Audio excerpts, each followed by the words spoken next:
The great hall of Duskhold had been gilded for a wedding no one had agreed to yet, and Sorrel stood at the edge of it, where the candlelight gave out, holding a pitcher everyone had already forgotten she carried. Forgotten suited her. It was the nearest thing to safety she had ever owned. 300 of the North's finest had crowded in to watch their king take a second wife. On the dais sat Corvain of Caldmere, the Alpha King, broad as a door and twice as still. Beside him, radiant and cold, sat Lady Undine of Marennes, whose father commanded the harbors the North could not live without. The marriage was not love. It was ships and salt, and a border that had bled for a generation. It would have been if not for the child. Tovin sat between them, small and rigid in a coat stiff with silver thread, and Sorrel had watched him since the doors opened.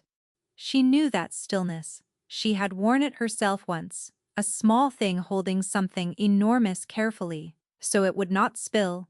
The priest lifted his hands. We gather to join two houses, long divided, that the North may at last know peace. The boy made a sound, not loud, not yet, a thin, rising note, the sound a kettle makes before it screams. His nursemaid, Dessa, leaned in with a sweet which he struck from her fingers, that the North, the priest pressed on louder, may at last know peace. The note climbed. Tovin's hands found the arms of the great chair and went white at the knuckle. When Dessa reached for him again, he twisted away, and the first true cry tore loose, and then a second, and the careful hush of the hall cracked straight down the middle. They tried everything, and Sorrel counted it like a thing she dreaded. The nursemaid, pleading, her powder going blotchy at the throat, the old woman who had nursed the king himself. No more luck of it. Lady Undine, who did not rise, who only turned her lovely face toward the boy with a distaste so thin and clear that something in Sorrel's chest went hard. And through it all, the king sat, and could not move, because a father who seizes his screaming son before 300 lords looks like a man who cannot govern a nursery, and every soul in the hall was watching to learn which he was. The cry became a wail. The wail became the particular sound Sorrel had spent her whole hidden life learning not to make, grief with no floor to it. The sound a small creature makes when the one person who could quiet it is in the ground. His mother, someone whispered. He wants his mother, and the old song rose in Sorrel's throat. She did not decide it. It rose the way the moon rises, whether you will it or not. The melody her own mother had hummed her under a different roof in a burning year. A song like that cannot be sung with the blood shut away. If she opened her mouth here, before a wolf king who could smell a falsehood across a battlefield, they would hear what was folded inside it. They would hear what she was. She pressed her lips together. She looked at the door. The boy screamed and screamed and screamed. 4 steps to the servants' passage. 3. She could be gone, and no one would ever know she had wished to help. 2. Then Tovin dragged in a breath to wail again, and on the ragged edge of it, he sobbed a single word, "Mama," and Sorrel's restraint went out of her like a snuffed flame. She set the pitcher down. She crossed the open floor before the whole staring court. A nobody in grey knelt at the foot of the great chair, opened her mouth, and sang. Only a few notes, pitched beneath her breath. The power held down so hard her hands shook. But the moon song is the moon song, even in a whisper, and the child heard it. He stopped. He turned his wet, astonished face toward her as if she had reached into his chest and shut a door that had been banging since the day they put his mother in the earth. His breath caught, steadied, caught again. And then he leaned his small head against her shoulder, and was still. Sorrel became aware all at once of every eye in the hall, of Lady Undine, half risen, her beauty gone brittle as frost, and of the king, who was no longer looking at his son. He was looking at her, the scentless nobody, who had done in 4 notes what his household could not. And his gaze had the fixed and terrible attention of a wolf that has caught on the wind a scent it cannot name. Cold went down Sorrel's spine. She had spent 22 years being no one at all. She had just been seen. They put her in a cold antechamber with a guard at the door, and left her to imagine every way it could end.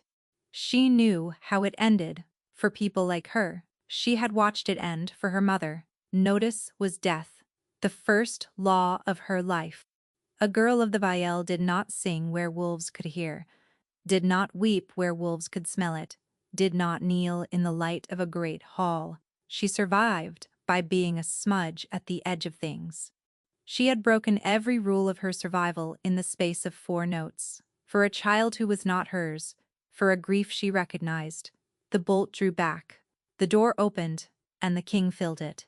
He stooped to come through, and when he straightened, the room shrank around him. Up close he was, all quiet weight and banked heat, and Sorrel dropped her eyes at once and let her scent lie as flat as the binding could make it. "Look at me," he said. She looked, because a servant does not refuse a king. His eyes were the gray of a winter sea, and they moved over her face slowly, reading and finding, she prayed, nothing. "They tell me you have no name in the household ledger," he said. "No family. You appeared at the kitchens a season ago, and no one thought to ask from where. I keep to my work, your grace. You have no scent." He said it the way a man remarks on weather. "Every soul in my keep has a scent. You smell of nothing but the rushes on the floor. Why is that?" Her heart struck once hard. "I have always been so, your grace. It has made me easy to overlook." I had thought it a mercy. For a long moment he only watched her, and she felt the wolf in him turn the answer over, find it wanting, and choose, for reasons of his own, to set it down unbroken. "My son has not slept a whole night since his mother died," he said at last. "He does not eat unless he is coaxed. He screams until he is sick, and no physician or nurse has reached him. You reached him, in the time it takes to draw breath." How? He only wanted a song, your grace. It was the truest lie she had ever told. Children can tell when a thing is meant. That is all it was. The door opened again without a knock, and Lady Ondine came through it like a blade leaving its sheath. "So, this is where you have gone," she said to the king, not looking at Sorrel at all, which was its own kind of looking. "My father's envoys have watched a scullery girl do the mothering your bride could not, and are asking what house they are being asked to marry into. Send the creature back to whatever cellar she crawled from. Make your apologies, and we may yet save the afternoon." The king did not turn to her. He was still looking at Sorrel. "No," he said. The word dropped into the room and lay there. "No." Ondine's laugh had a crack in it. "You would keep a nameless girl and lose the harbors of Marin over a lullaby. I would keep the one thing in this keep that has given my son peace since I buried his mother." Now he turned, and whatever was in his face made the lady take a half step back. "If your father's friendship depends upon my sending her away, then it was never friendship, and I have wasted a season learning it." The color left Ondine's cheeks and came back harder. "My father will remember this," she said softly.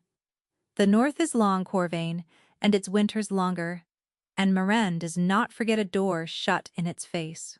Her gaze flicked to Sorrel, head to hem, the way one prices a thing before deciding it worthless. "Nor do I." Then she was gone, and the treaty with her.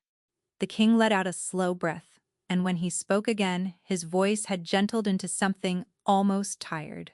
"You will be moved to the nursery tonight. You will sleep in the room beside my son, and go to him when he wakes, and give him whatever it is you gave him today, for as long as it works." His mouth did something that was not quite a smile. "You have unmade a marriage in an afternoon.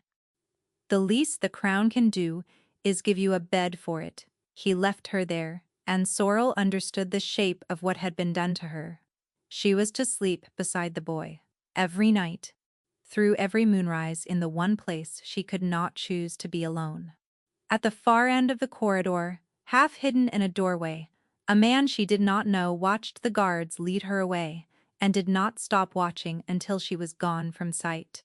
The nursery was warmer than any room Sorrel had ever been given, and she hated it for how badly she wanted to stay. She learned its dangers first, the way she had learned every room of her life. One window, and it faced away from the rising moon, which was a mercy, for it meant the moonlight fell behind the wall and never across her face. One door to the corridor, one to the boys' chamber, and a bolt on neither that she was permitted to throw. A hearth she could bank low, a single candle she could pinch out. By the second night she had made herself a set of rules, as strict as any she had ever carried, and she kept them the way the drowning keep hold of wood. She would send the household women away before dusk, every one on any errand she could invent. She would let the fire die to embers before the sun went down. She would keep her back to the window and her face to the dark. And whatever the boy asked of her after moonrise, however he begged, she would not sing the whole of the song, not the true song, not with the power in it. For the power was the thing that would end her. She was veil. Moon-blooded, the old word, from a people the songs no longer named, because there was no one left to sing them. Once her kind had been the North's quiet keepers, midwives and menders, voices that could ease a fever, or settle a panicked horse, or coax a frightened child down from the ledge of grief. It was a gentle magic, carried in the blood and shaped through the throat, and it had frightened the wolf lords for exactly as long as it took them to decide that anything they could not command was a thing to be destroyed. The Silvered Order had done the destroying. She had been small, younger than Tovin when they came through her valley with their pale cloaks and their long knives, and she remembered very little of it and would have given a great deal to remember less. Her mother had bound her before the end. A charm worked into the skin at the nape of her neck, silver ink and blood, and a word Sorrel had never once been able to say aloud, and it had shut the moon out of her like a shutter closed against a storm. It flattened her scent to nothing, it dulled the silver from her eyes to a plain and forgettable gray. It kept the old marks from rising on her arms, and it kept the magic pressed down beneath her voice, where no wolf could hear it.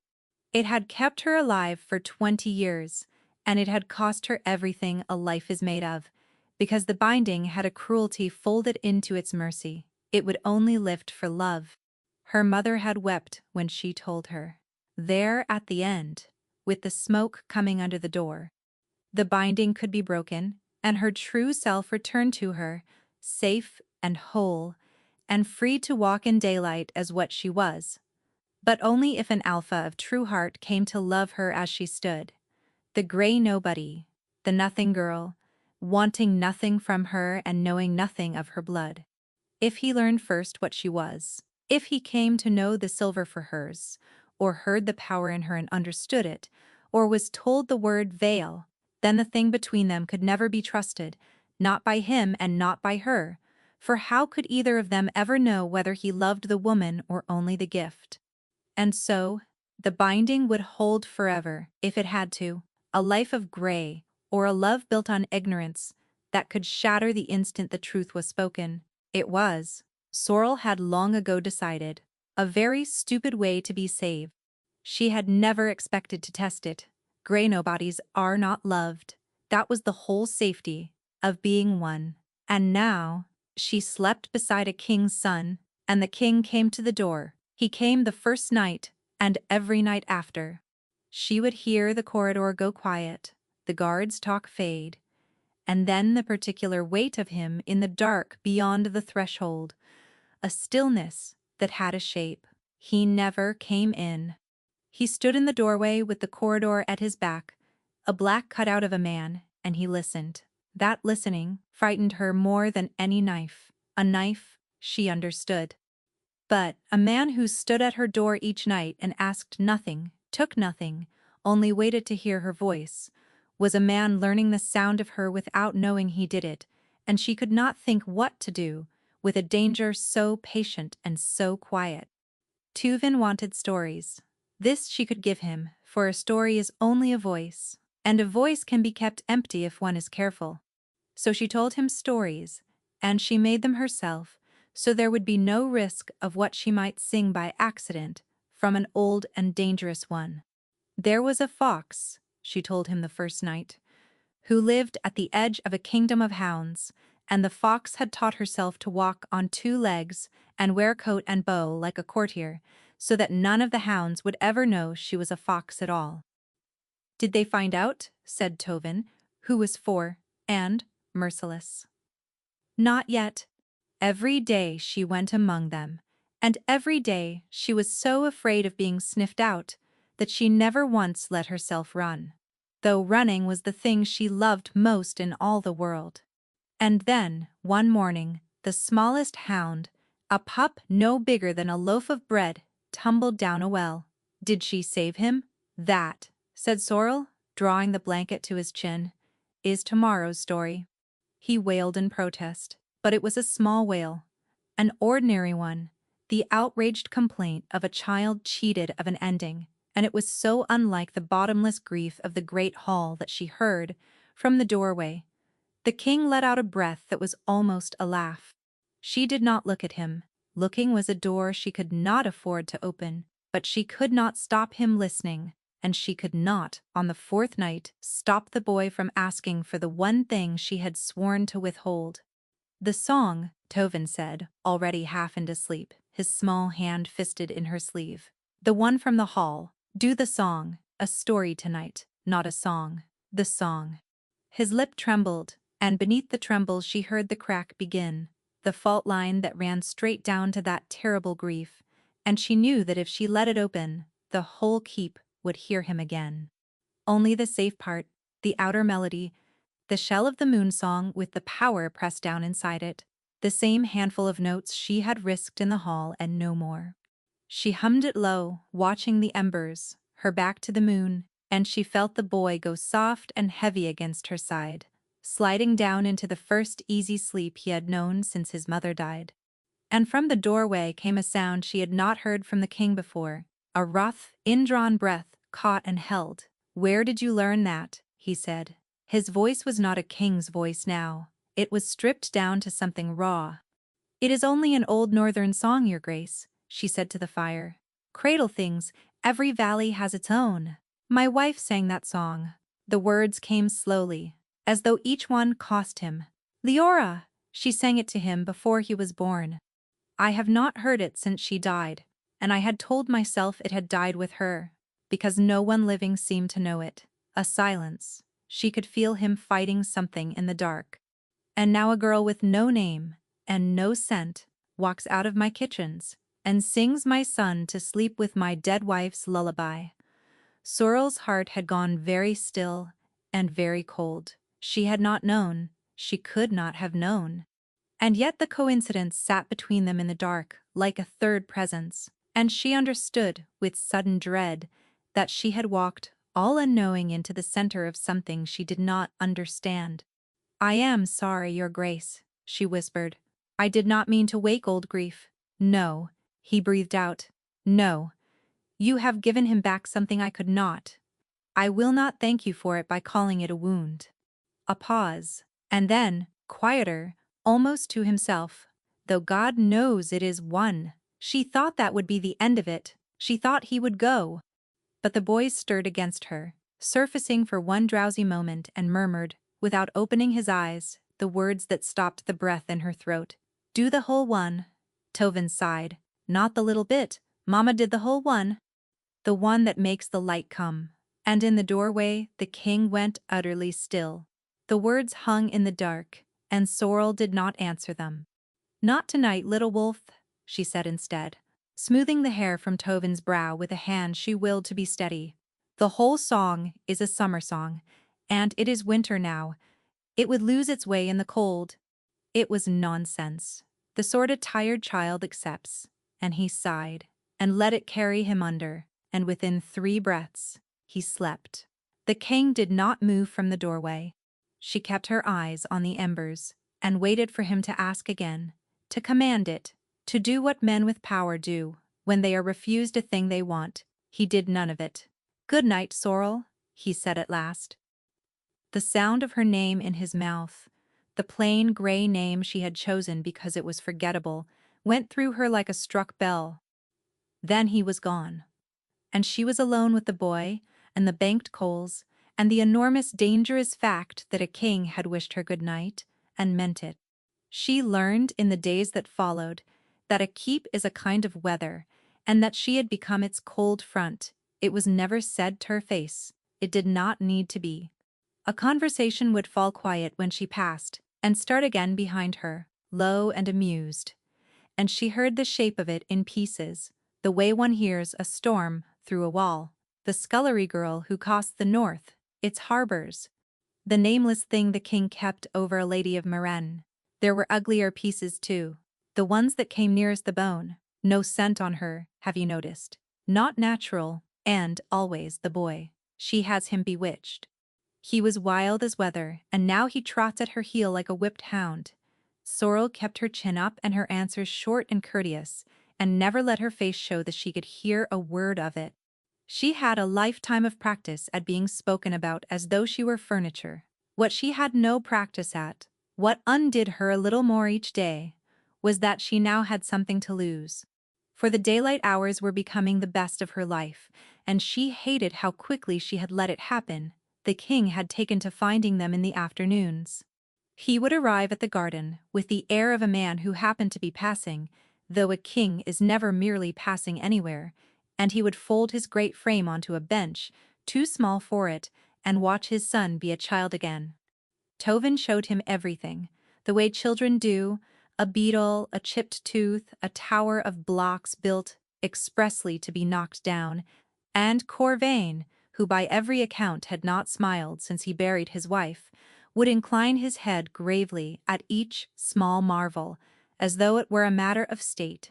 He watched her too, not the way the court watched her. He watched the way a tracker reads ground, quiet and total, and it frightened her, because he saw things no one else troubled to see. "You did not eat again," he said one afternoon, not looking up from the tower. "I ate, your grace. You moved the bread about your plate until it looked eaten. It is a different thing." He set another block. "You do it when you are afraid. You have done it every day this week." She had no answer that was not a lie, so she gave him none, and he did not press, and that was somehow worse than pressing. Yet, for all his watching, he never once used what he saw against her, and that she could not fit into her map of the world. Powerful men collected weaknesses, the way magpies collect bright things, to be spent later. Corvain simply set each one down where he found it, and left it there, unspent. Once, when a lord's careless jest about the scentless nurse carried across the garden, she watched the king turn his head, slow and deliberate, and hold the man in his grey gaze until the fellow found somewhere else to be. He said nothing. He did not need to, and Sorrel, who had armored herself against cruelty her whole life, found she had no armor at all against being quietly defended. But it was the dusk that truly frightened her, for the wolf in him had begun to notice the dusk. She saw it first as a restlessness near sundown, a lift of the head, a widening of the nostrils, as though he had caught a thread of something on the air and could not find its source. Once, as the light went amber across the garden wall, he had gone rigid and turned slowly toward her, and she had felt, with a lurch of pure terror, the binding thin at its edges, the way it always did as the moon drew near, felt some faint trace of what she truly was begin to seep past it. She had pleaded a chill and fled indoors, and had not stopped shaking until full dark had come and gone. "He is scenting me," she thought, lying awake. "Not what I pretend to be, what I am." So she left him earlier and earlier as the sun sank, and she saw that it hurt him, this daily retreat. This door she shut in his face at the same hour every day, and she could not explain it, and the not explaining sat between them, like a stone. It was in search of a remedy for the boy's cough that she found the other thing. The still room lay off the lower passage, and she had gone down for honey and thyme in the grey hour before dawn, when the keep belonged only to servants and the sleepless. She heard the voices before she reached the door and stopped, out of the long habit of a life spent not being noticed. "Dessa." The nursemaid's voice, pitched low, and a man's that she did not know. soft and dry as turning pages. Scentless, as I told your master, Dessa was saying. No smell to her at all, and the eyes go queer at dusk. I have seen it in the song. My Lady of Meran says, there was only ever one people who sang a child down like that, and they are meant to be gone these 20 years. Meant to be. A pause. The order does not deal in meant to be, it deals in certainty. Coin changed hands. A small bright sound in the dark. Watch her at the turn of the light. Note the nights the king goes to her. And say nothing to anyone, least of all to him, or it will go very ill for you. Do you understand what she is, girl? What walks your nursery and sings to your prince? I understand there is silver in it for me, Dessa said, and that is as far as I care to. Sorrel stood in the dark of the passage with the honey jar cold in her hands, and understood 3 things at once. The way one understands the ground is gone only after stepping off the ledge. She was known. She was watched. And the woman who slept nearest the child she had come to love had been counting her breaths and selling them by the coin. She told no one what she had heard, because there was no one to tell. She could not go to the king. To warn him was to explain how she knew, and to explain was to speak the one word that would damn her. She could not run, either, for a scentless woman, fleeing in the night, was the surest confession the order could ask for. And besides, the thought of the boy waking to an empty room, of that bottomless grief, cracking open in him again, with no hand to close it.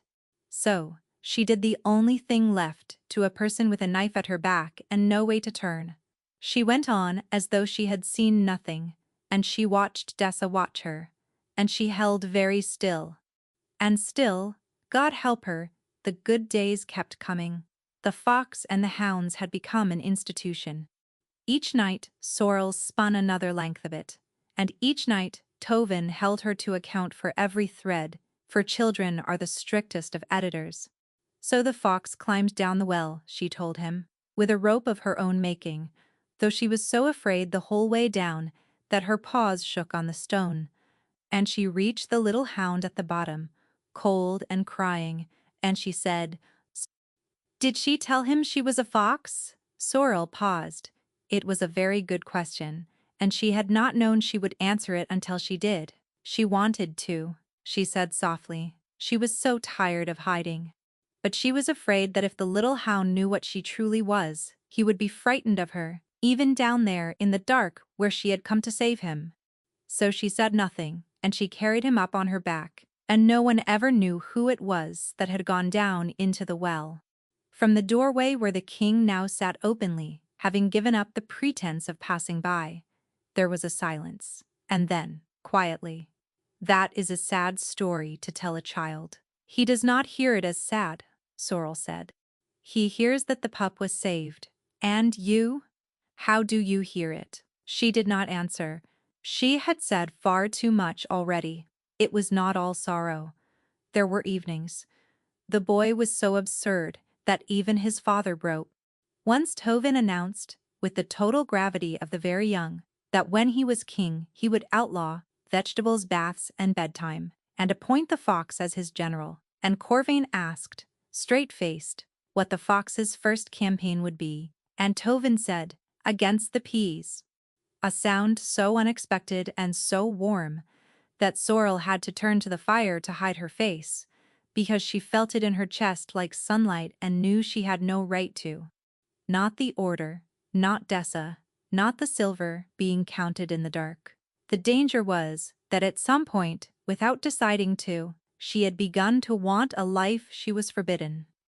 She would watch the king lift his sleeping son against his shoulder, that great scarred hand cradling the small dark head, and she would think, unbidden, mine, and have to look away from the size of the lie. The court would not let it rest. She heard, through the walls that told her everything, that the steward and the elder lords had begun to press him. A king 3 years widowed must take a mate. A line of 1 child is a line that ends at 1 fever. Meran might yet be salvaged, or a daughter of the mountain houses secured, if only his majesty would put the servant business behind him. There was a marriage to be made, and a scandal to be ended. And both of them wore her face. He came to the nursery late one night, after the boy was long asleep, and did not sit in his usual place, and did not speak for a while. The fire had burned to its red heart. She was very aware of the dark, and of how near he was, and that for once the household was abed, and no one watched them at all. "They wish me to send you away," he said. Her hands went still in her lap. "I know. Do you know why I have not? Because of Tovin. It was safe. It was true. It asked nothing of her." "No," he said. And then he was closer, though she had not heard him move, near enough that she felt the warmth come off him, and she looked up, and his eyes in the firelight had lost the winter gray, and gone to something molten, and every rule she had ever made for herself went thin as smoke. She was so tired of hiding. She had said it of the fox, and it was true of her. Here was this good, quiet, ruined man, looking at her not as a smudge at the edge of things, but as the center of the room, the one warm thing in a cold keep. And she did the unforgivable thing. She leaned toward him. She lifted her hand to the rough line of his jaw. She let herself for one breath want, and he caught her wrist, gently, and moved it away. "No," he said a third time, and it was the softest and the worst of the three. "Not like this. Sorrel, you sleep in a room I gave you, and a keep I rule, and you eat because I permit it. There is nothing in your life I do not hold in my hand." His jaw worked. "I will not be a man who reaches for a woman who is not free to say no to him. I would sooner cut off the hand." She heard the honor in it. She could not feel it. All she could feel was the cold rushing back into the place his warmth had been, and the old certainty closing over her head like water. Of course! Of course! She had let herself forget, for one fire-lit hour, the shape of her whole life.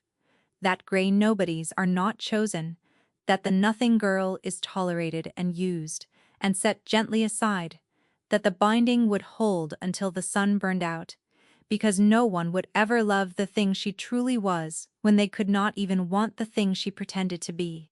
"Of course, Your Grace," she said, and was proud of how steady it came. "Forgive me, it will not happen again."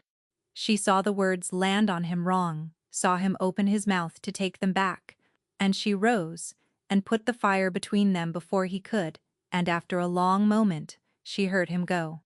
That night she took her small bundle from beneath the bed, the one she had kept packed her whole life, ready, always ready, and stood in the dark with it in her hands, and made herself see the sense of leaving. She was watched. She was wanted, and not in the way that broke bindings. She was a danger to the boy simply by loving him.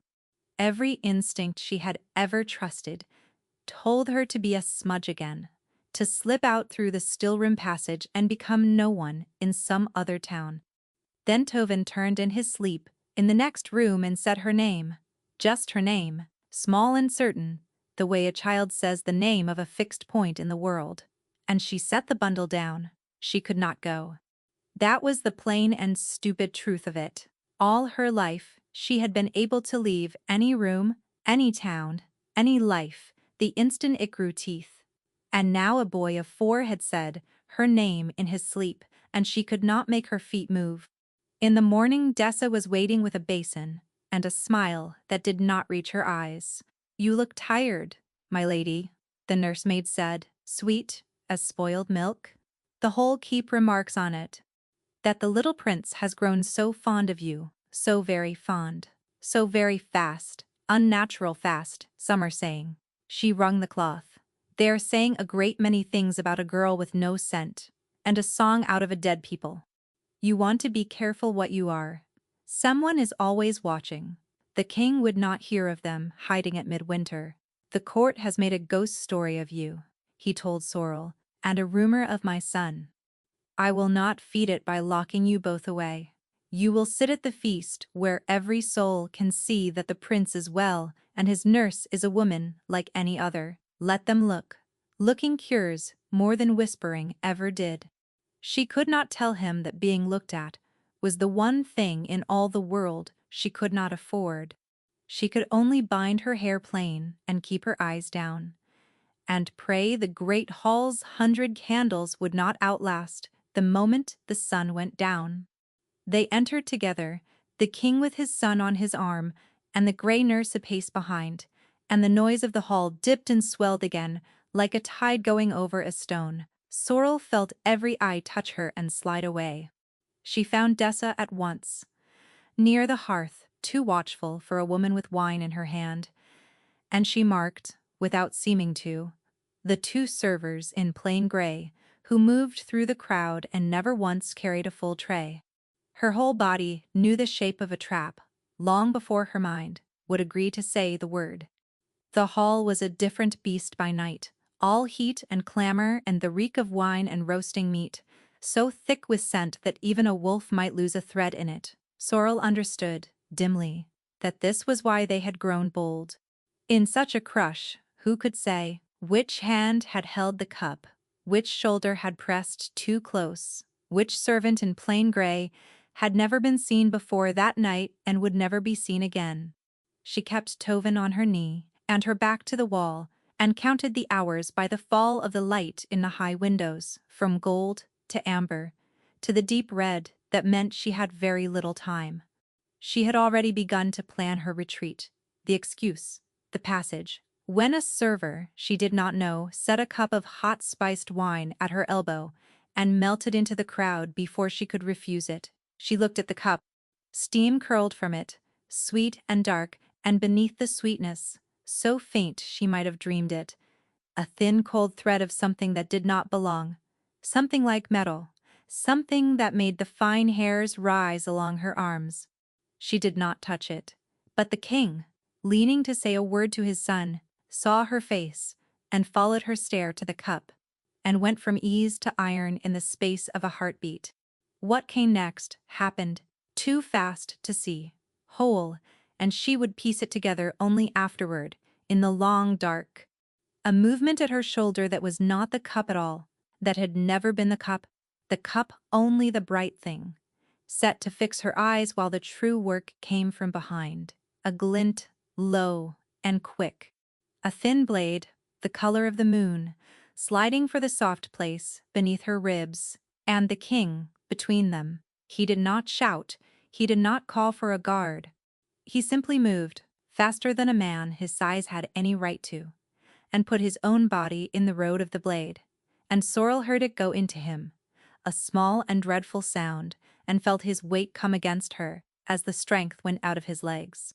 She caught him, or tried to, for a king is not a thing a scentless girl can hold. And they went down together, and she got her shoulder beneath his arm and pressed her hand, uselessly, to the hurt, and felt the frightening warmth of him beneath her palm. For a moment, no one understood. The music played on Tovin. "On her knee," said Papa, in a small, puzzled voice. Then, Corvain's hand closed hard around her wrist, and he looked at her, and there was already a terrible knowing in his eyes. The knowing of a wolf who has smelled his own blood and found silver in it. "Get the boy out," he said, very calm. And then the calm broke, and dark welled between the fingers he had pressed to his side, and the great hall of Duskhold erupted into panic as the Alpha King of Caldmere went down at his own midwinter feast, with the silver blade sunk deep beneath his ribs.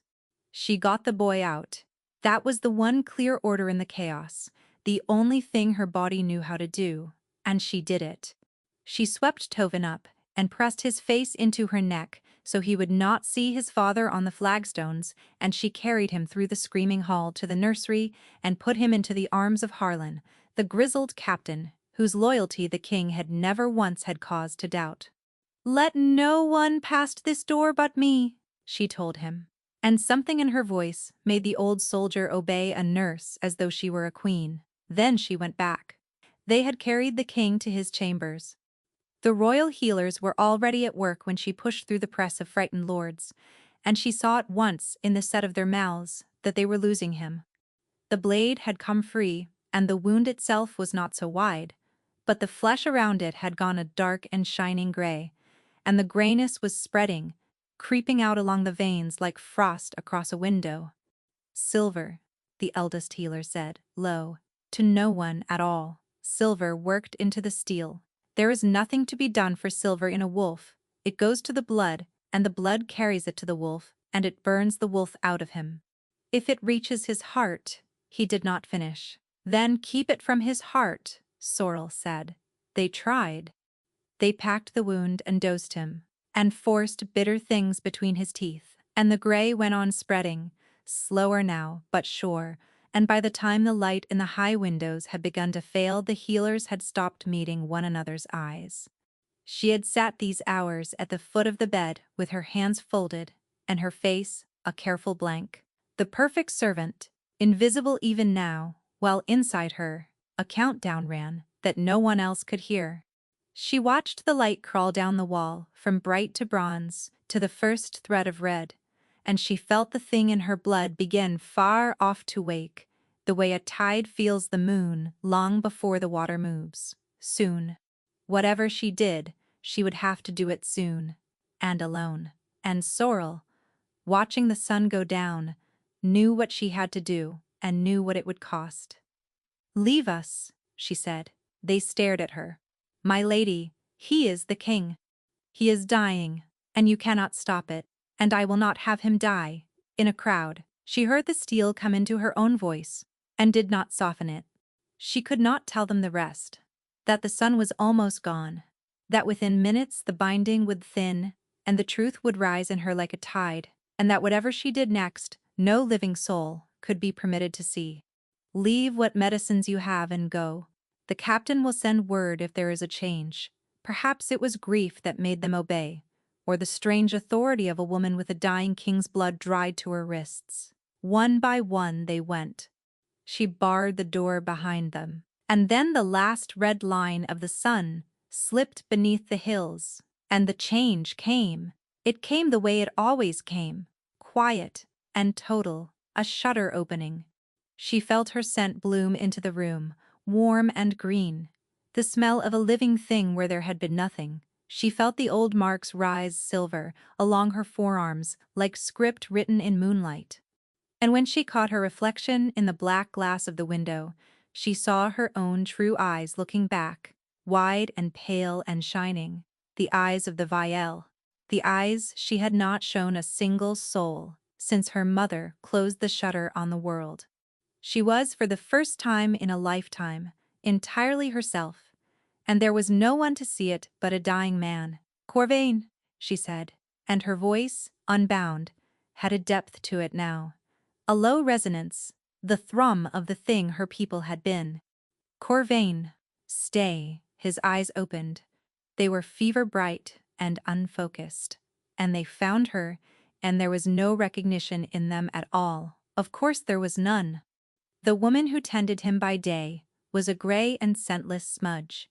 The woman leaning over him now was silver-eyed and blazing, a creature out of the oldest stories, and his ruined, burning mind could build no bridge between the two. "Who?" he breathed. His hand came up, groping at the air. "Where is she? Where is Sorrel?" Something broke in Sorrel's chest. "She is safe," she whispered. "She is here." "No." He was frantic, even now, even with the gray climbing toward his heart. The blade was meant for her. They will try again. You have to. A cough tore through him. You have to protect her and the boy. Promise me, whoever you are. Promise me you will keep them safe. And Sorrel understood, kneeling there in the ruin of her own disguise, that this was a man dying with another's safety on his lips. That even now, unknowing, he had spent the last of his strength not on himself, but on the gray nobody he could not even see was holding his hand. She took that hand. And, the instant their skin met, something opened between them that had never opened before. A bright and terrible channel, and his pain crashed into her all at once, the silver fire in his blood, the grinding cold, the animal terror of the caged wolf feeling itself go out. And beneath all of it, steady as a struck bell, one clear note that was not pain at all. Her name. Not the fear for her. The thing beneath the fear. For one impossible heartbeat she stood inside another person's love, and did not know what to do with the size of it. No one had ever felt that way toward her. No one had ever been given the chance. She was shaking when she drew back. There was no time to understand it. The gray had reached his collarbone. So, she chose. She chose him over the whole architecture of her survival, over the binding and the rule and the long gray safety of being no one. And she drew a breath and sang the moon song, the whole of it. The true song, with the full weight of her blood behind it, the healing her people had carried before the world decided to end them. The room filled with light. It welled up from the marks on her arms and the well of her throat, a soft silver radiance, with no source that anyone could name, and it poured into the dying man beneath her hands. She felt the silver in his blood answer her. She felt it loosen its grip. She felt the gray begin grudgingly to draw back from his heart. She sang, and she poured herself into him. And she did not stop when her voice cracked, did not stop when the light guttered, did not stop even when she thought she might follow him down into the dark simply to keep singing. And behind her, over the sound of her own true voice, filling a king's chamber as it had never once been filled, she heard a door, not the barred one, the small servant's door in the far wall, the one she had forgotten, easing open on its hinges. She turned, still glowing, still singing, caught in the full blaze of everything she was, and a figure stood in the gap and saw her. The figure in the doorway was Harlan. For a long moment, the old captain did not move, and neither did she. The two of them held in the silver light, like insects in amber. She saw his hand drift to his sword and stop. She saw his eyes go from her shining face to the king on the bed, whose breathing, for the first time in hours, had steadied into something slow and deep and living. And she watched the soldier do the arithmetic that soldiers do, weighing the impossible thing before him against the plain fact of his king drawing breath because of it. Then Harlan of Duskhold lowered himself to one knee on the stone. "I served his father," he said roughly to the floor. "I carried this one on my shoulders when he was smaller than the prince. I do not know what you are, my lady. I find I do not much care. You have my silence and my sword, for as long as I have a hand to hold it." He looked up. "But you had best put your daylight face back on before the healers grow brave. There are those in this keep who would pay in gold for what I am looking at." She wept, then a little, from sheer relief, and the sun that was gone made no difference to it, and when the moon set some hours later and the binding drew its shutter closed once more, she was the gray nurse again, and the king was alive, and one man in all the world knew her name. He lived. That was the miracle, and it was also the wound. The silver had gone out of his blood. She had drawn it, sung it back from the very door of his heart. But silver leaves a mark on a wolf that no song can lift, and when the fever broke at last, and Corvain woke, clear-eyed and weak, he reached, the way a wolf reaches without thinking, for the great warm presence that had lived alongside his own soul since boyhood, and found nothing there. She watched it happen. She watched a king who had faced armies without flinching go white to the lips at the silence inside his own chest. His wolf did not answer. It did not stir when he called it, did not rise when he willed the shift, did not so much as turn in its sleep. The silver had not killed him. It had done the other thing, the crueler thing. It had walled the wolf away behind a door he could not find, and left the man alone on the wrong side of it. "An alpha who cannot shift is not an alpha," he said once, flat and quiet, staring at his own hands. "He is a story the court tells until they find a reason to stop." Sorrel said nothing. What was there to say? She, of all people, knew the exact shape of that grief, the particular ache of a self locked away where no one could reach it. They were a matched pair now, she thought. Two caged things pretending to be whole. Neither of them the creature they were born to be.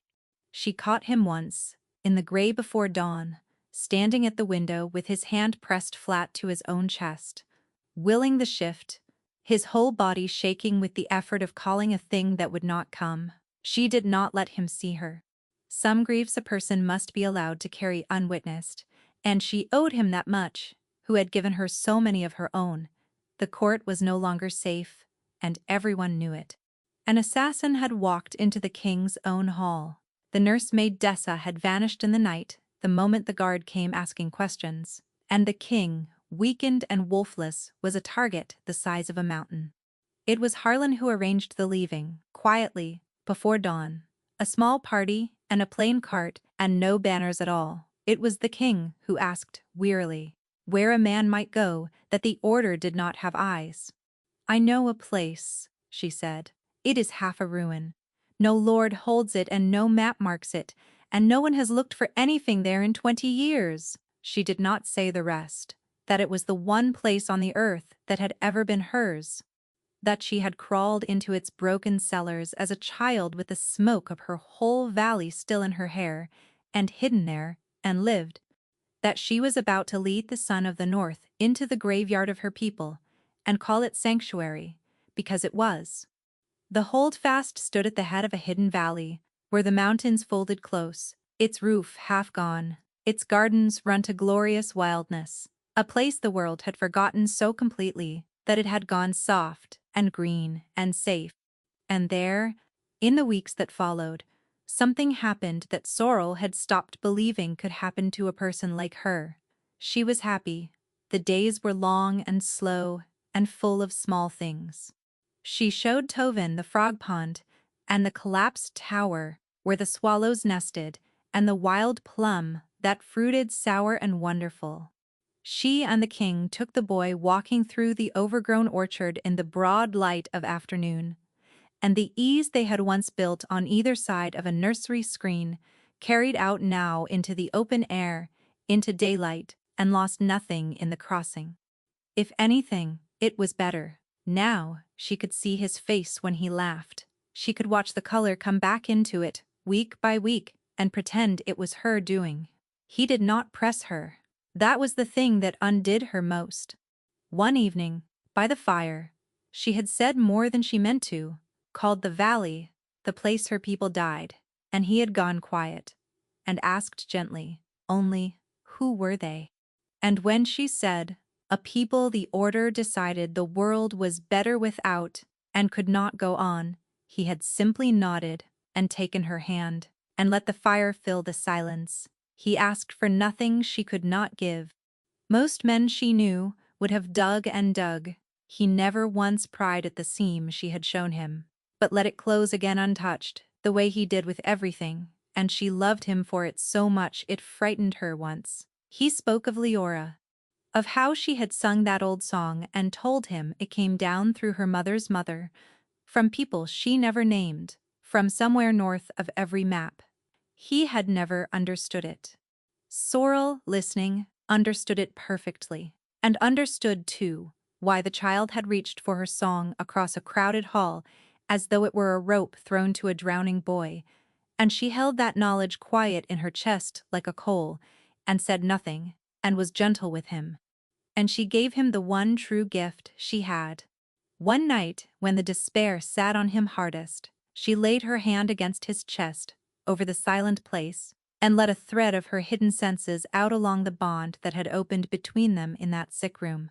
She felt past the silver's wall, and there, faint and far, but there, unmistakably there, she felt it, the slow, deep heartbeat of a wolf that was not dead, only sleeping. "It is not gone," she told him, her voice shaking with the certainty of it. "I would stake my life on it. It is only shut away. And a shut door, Corvain, is not the same as no door at all." He looked at her as though she had handed him back the sun. After that, he was easier with himself. He began to walk the valley without the stoop of a man apologizing for still being alive, and once, watching her chase his shrieking son through the long grass, he said quietly that he had not known a house could sound like this, and she had to turn away so he would not see what his voice did to her. She did not tell him how she knew. They had 3 good weeks. And then, on a gray morning, Harlan came in from the tree line with his jaw set hard, and laid a thing on the table between them, and it was a scrap of pale gray cloth, cut clean, snagged on a thorn not half a mile from the hold-fast wall. "We are found," he said. They did not run at once. There was nowhere left to run to that. The order would not eventually quarter and search, and the king, though mending, was in no state for the open country. So they did the hard thing instead. They stayed, and they made ready, and they waited, and the waiting pressed them together in ways the safe weeks never had. Harlan set the men who remained to watching the passes, and taught Sorrel where the old cellars ran, and how to get the boy out through them, if it came to that. Corvain, forbidden by his own weakness from the thing every instinct demanded, prowled the walls at dusk, with a blade he could barely lift, and a temper worn to the bone. And Sorrel moved among the three of them, mending, steadying, saying little, and felt the strange truth of her situation settle over her at last, that for once in her life she was not fleeing the danger, but standing inside it, on purpose, for people she was not willing to leave. It was the bond that forced it into the open. Sorrel had learned since the sick room to keep her hands to herself, because every time she touched him now, she felt him, felt the weather of him move through her, as though his skin were a window into his own chest. She had told herself it was the healing, some residue that would fade. It did not fade. It grew. And one evening, steadying him down the orchard slope, with her arm around his back and his around her shoulders, she felt his sorrow and his fear, and threaded bright through both, a longing so large and so aimed at her that she stopped dead in the wet grass. "You feel that," she said. "It was not a question. When we touch, you feel me, and I feel you. I have felt it for weeks." The king was quiet, a long moment. "Yes," he said at last. "What is it?" Her heart was going hard. "I have never heard of such a thing. What is happening to us?" And there she saw him do the thing he never did. She saw him look away. "I did not think you would feel it," he said low. "I hoped you would not." "It was not fair of me to hope for that." He drew a breath. "It is a bond, Sorrel, the kind that forms between a wolf and its—" He stopped. "Between a wolf and the one it chooses. It has been building since the night you would not let me die. I did not choose it with my mind. Something in me chose it that I thought the silver had killed. It seems it is not so dead as we believed." The meaning of it rolled over her slowly, and with it a joy so fierce it terrified her, and she opened her mouth to say his name, to close the last of the distance, to tell him. "Which is why," he went on harder now, forcing the words out like a man setting down a weight that is killing him, "you must let Harlan take you and the boy south when the time comes. Without me." The joy guttered and went cold. "What?" "I am the one they hunt. Me, and the crown, and the heir, not you." He turned to face her fully, and his eyes were wretched. "You are the one thing in this the order does not know to want. If you take Tovin and go, quietly, as the nurse and the child, they will chase a wolfless king to the ends of the north, and never once look at the gray woman walking the other way. You could be free of all of it. You could keep him safe.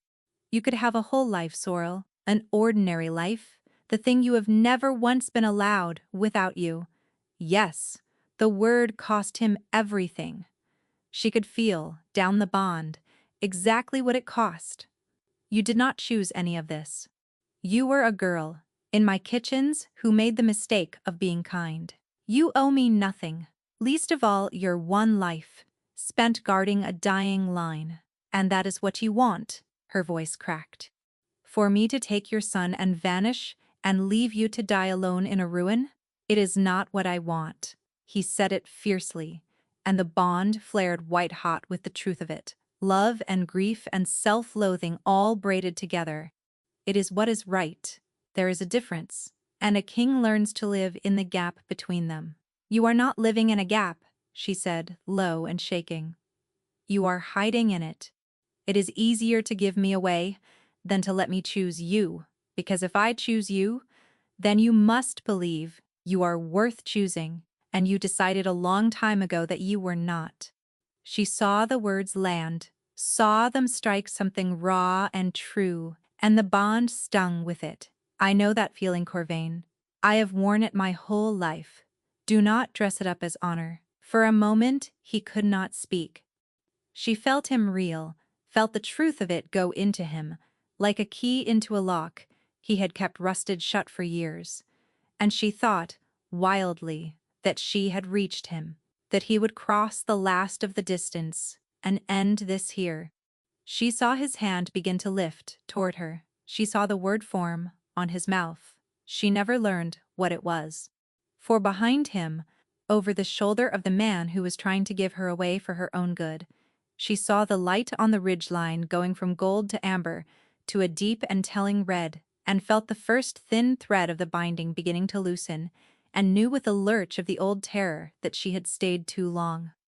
"I have to go," she gasped, and pulled out of his arms, and left him standing there in the dusk, with his sacrifice unanswered, and ran for the dark of the holdfast the way she had run all her life. She did not see his face as she went.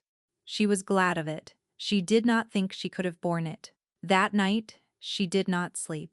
She sat on the floor of her ruined little room, with her true face bare to the moonlight, the silver marks bright along her arms, and she thought about the shape of the choice in front of her, and she thought about it until it wore grooves in her mind. She could take the boy and go. She could be free, ordinary, safe, everything her mother had wanted for her, everything the binding had promised, on the far side of a love she had never expected to find. And she would spend every remaining day of that safe and ordinary life, knowing she had left the man who loved her, to die alone because he was too noble to let her stay, or she could refuse. She could stay, and be near him, even if the binding never lifted, even if she lived and died a gray nobody by day, and a hidden thing by night, never whole, never free, never once able to walk into a room as what she was. And it would be enough. That was the thing she understood, sitting on that cold floor. If she could have him, even halfway, even in secret, even ruined, it would be more life than she had dared to want in a lifetime of being no one. Wasn't that worth more than being saved? She had been raised to survival the way other children are raised to prayer. Stay small, stay gray, stay gone. It had kept her breathing, and it had kept her from a single day of being truly seen. And sitting there in the moonlight, she found, to her own astonishment, that she was done with it. If the choice was a long, safe, gray nothing, or a short, bright, dangerous something, she knew at last which she would take, and the knowing set her, strangely, deeply at peace. She did not remember falling asleep. She woke to sunlight on her face, and a warmth in her limbs she had not felt since childhood, an ease, a rightness, as though some weight she had carried so long, she had forgotten it was a weight, had simply been set down in the night. She opened her eyes.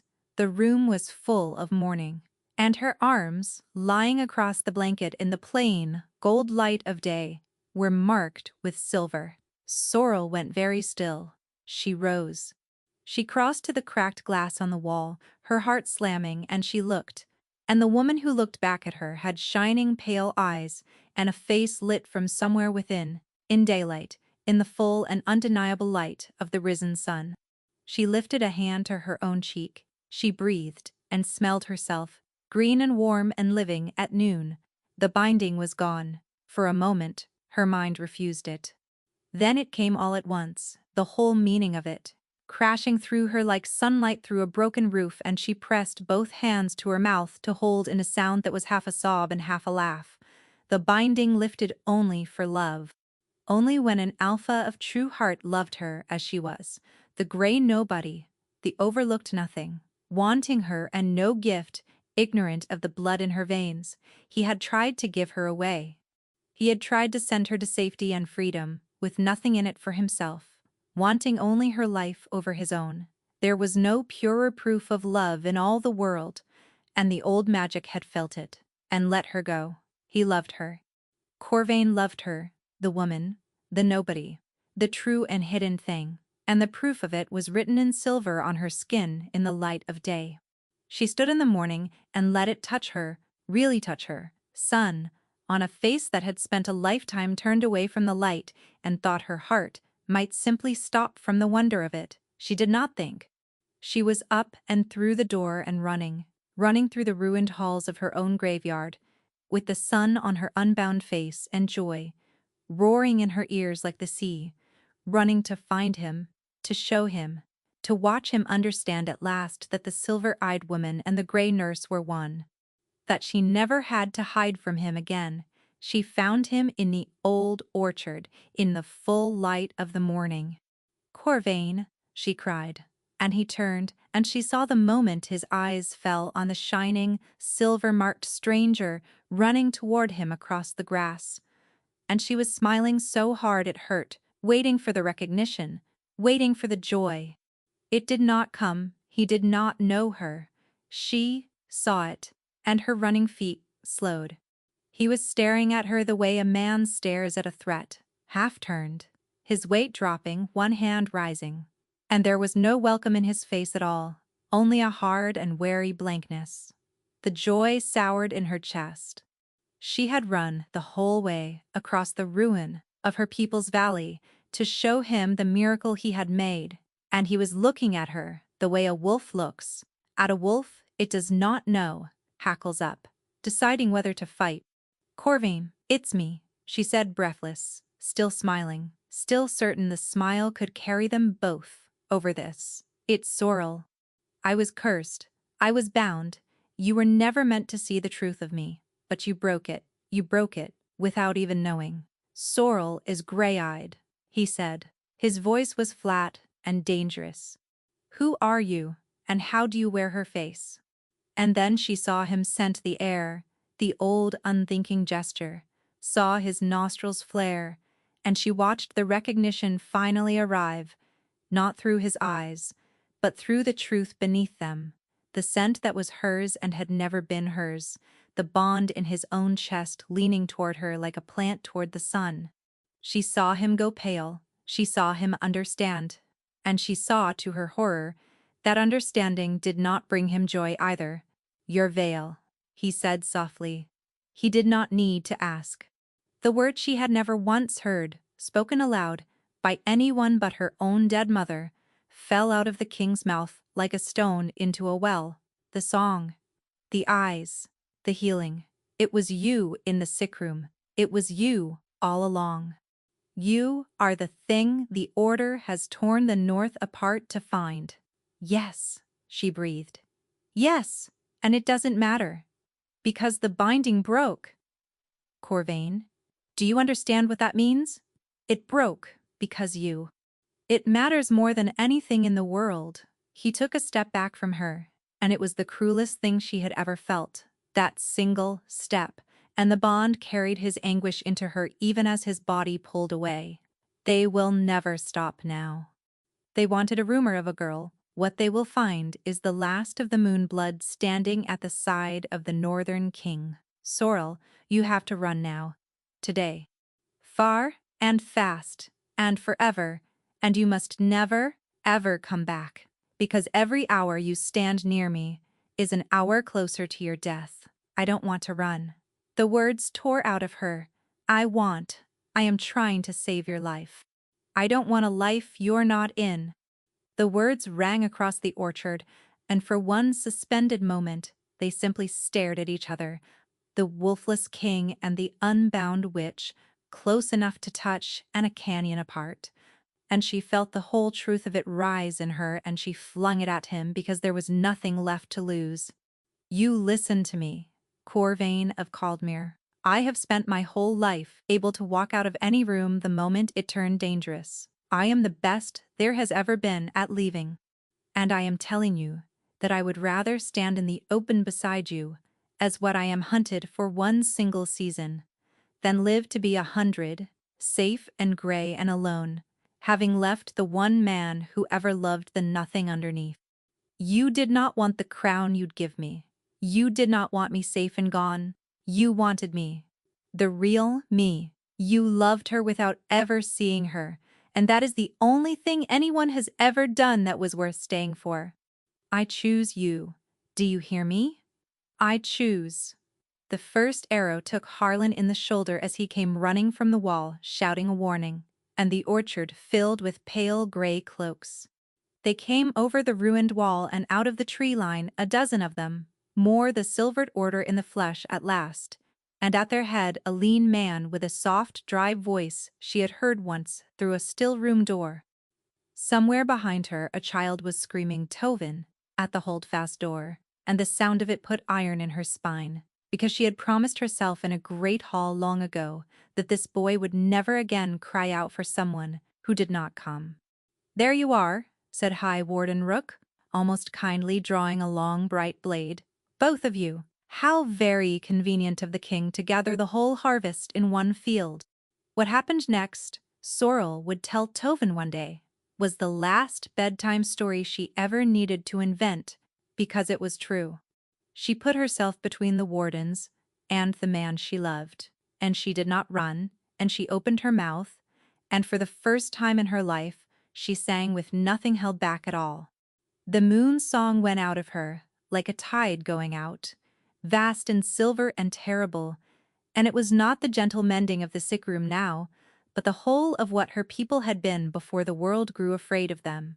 It rolled across the orchard, and the pale cloaks faltered in it, stumbling, their blades going heavy in their hands, the fight draining out of their limbs as the old magic wrapped round them and told them, in a voice older than their order, to be still. Grown men who had cut down her whole people sank to their knees in the wet grass, hands pressed to their ears, undone, not by force, but by the sheer ancient authority of a sound they had spent a lifetime trying to silence. Rook alone kept his feet, dragging himself forward against the current of her voice, his face a rictus of hate, his bright blade rising, but it was not for them that she sang, it was for him. She sang to the shut door in Corvain's chest. She poured her unbound voice through the bond, and threw the whole weight of her love and her freedom and her fury against the silver wall. And she sang the wolf awake. She felt it stir. She felt it turn. She felt it rise at last and hurl itself at the door from the inside, and the door gave. The king of Caldmere came apart and came back together, and where a wolfless man had stood there was suddenly a wolf, the color of a winter storm, vast and whole, and blazing with a fury that had been 3 weeks caged and a lifetime loyal, and it fell upon the silvered order with the song still ringing in its blood. It was over quickly, after that. Rook, who had built a life on the certainty that the moonblood were gone and the wolves could be bled quiet with silver, learned in his last free moments that he had been wrong on both counts at once. The wolf ended it before the warden could finish his lunge, and the long shadow the silvered order had thrown across the north for 20 years ended there with him, in a forgotten orchard, under an ordinary morning sun. Harlan, one arrow in his shoulder, and cursing steadily the whole while, had got himself between the child and the field, and did not let the boy see the worst of it. The wardens, who could still run, ran. The great gray wolf stood panting over the scattered remnant of them with the morning sun on its fur, and then it turned and looked at her, and its eyes were the gray of a winter sea and full of knowing. The shift ran backward. Corvain knelt in the grass, where the wolf had been, whole and wolf-blessed and weeping, and Sorrel crossed the orchard and dropped to her knees in front of him, and this time, when she reached for him, he did not move her hand away. For a moment they only knelt there, breathing, the orchard gone quiet around them, the morning very bright and very ordinary, as though the world had not just been made over. His forehead came down to rest against hers. "You stayed," he said, wondering, his hand coming up to her silver-marked face at last. "You could have gone. You are the best there has ever been at leaving. And you stayed." "I told you," she said, laughing through her tears, feeling the bond blaze open between them wide as a summer sky, every wall in both of them finally down. The fox came up out of the well she was tired of hiding. And then she kissed him, in the full light of day, as exactly what she was, and felt his love pour into her, down the open bond, like sunlight, into a room that had been shut for 20 years. They came back to court in the spring, because Lady Undine of Merin was to be married, not to a king. In the end, her father had settled her on a mountain lord with a good name and a modest hall, and the whole of the north had come to watch, which was rather the point.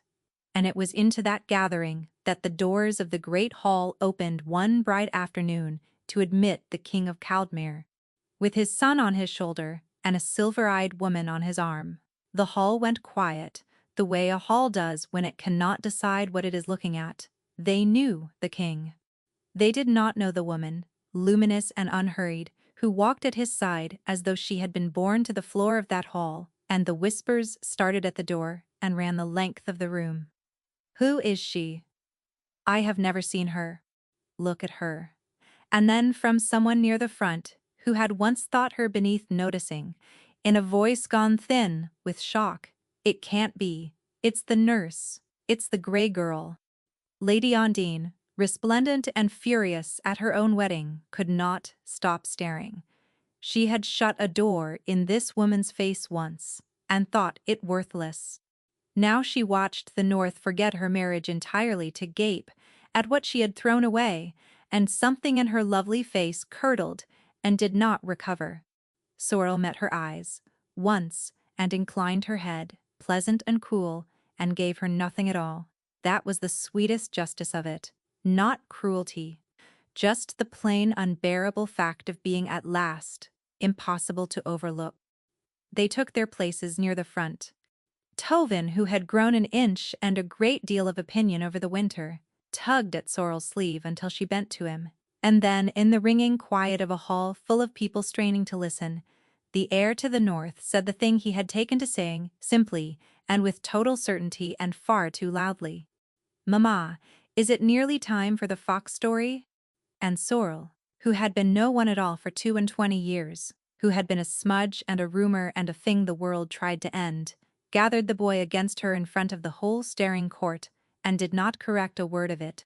They had each been the thing the world set aside, the wolfless king, and the voiceless witch, and the motherless child, each of them left behind by a life that was supposed to have gone another way. And they had found one another in the dark, at the edge of everything, and chosen to stay. That, she had come to think, was the only magic that had ever really mattered.